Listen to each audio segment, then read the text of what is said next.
So hey friends, welcome back to my channel Pujitya Ghosh, and today I'm daily vlogging at day 10. So watch the video full and don't forget to like, share, comment and please subscribe my channel. তো friends, আজকে আমরা আবার চলে এসেছিলাম happy valley. Maggi review দেবো কিরকম কি করেছে। তো আমরা ম্যাগির উদ্দেশ্যে চলে এসেছি। আমরা ম্যাগির দোকানে তিনটে ম্যাগি ম্যাগির অর্ডার দিয়ে দিয়েছি। আমাদের কাকু ম্যাগি বের করছে, এখানে বুধায়িত্ব চিপস খাচ্ছে। তো আমরা আছি এখন বলতে হ্যাপি ভ্যালি। আছে আমাদের অঙ্কন ভাই কুকুর সেবা করবে, কুকুররাও আছে। সো ফ্রেন্ডস, সবার ফার্স্টে আমরা ম্যাগিটা অর্ডার দিয়ে আমরা নিয়েছিলাম কিছু পাঁপড়। এটা নিয়ে আমরা দেখতেই পাচ্ছ আমি আর রাহুল খেলা করছিলাম কিরমভাবে।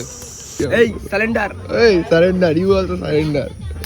সো ফ্রেন্ডস, আমাদের ম্যাগি চলে এসেছে, দেখতেই পাচ্ছ। দাদা খুব সুন্দর ম্যাগি বানিয়েছে। এখানে রাহুল আছে, অঙ্কন আছে, আমরা সবাই আছি। এই শালা ঘাবলা কেস করে নিলাম আমার ম্যাগি। এই দেখতে পাচ্ছ অঙ্কন ঘাবলা কেস করছে আজকাল খেতে খেতে। চলো ফ্রেন্ডস আমরা খাই। আর হ্যাঁ, ম্যাগিটা কিন্তু খুব সুন্দর বানিয়েছে ফ্রেন্ডস। তো বন্ধুরা, প্রত্যেক দিনের মতো আজকেও আমরা বেরোনোর আগে এখানে কিছু স্ট্রিট ডগসদের বিস্কুট খাইয়ে বেরাচ্ছিলাম। বন্ধুরা, আমার একটা রিকোয়েস্ট আছে সবার কাছে। অনেক লোকেরা দেখবেন এইরকম হোলি আসছে কুকুরদেরকে রং মাখিয়ে দেয়, বিড়ালদেরকে রং মাখিয়ে দেয়। ঠিক আছে, এইগুলো করবে না, এগুলো করা একদম ঠিক না। তোমরা যদি ওদেরকে খাওয়াতে না পারো, আদর না করতে পারো, কিছু করতে হবে না, যেরকম আছে থাকতে দাও, কিন্তু প্লিজ ওদেরকে হার্ম করো না। এরকম রং মাখিয়ে দাও, ওতে ওদের অনেক হার্ম হয়। তো বন্ধুরা, আজকের ব্লগ এই পর্যন্তই। এবারে আমরা বাড়ি যাই। অ্যান্ড আপনারা সবাই please like, share, comment and please subscribe and stay tuned. By.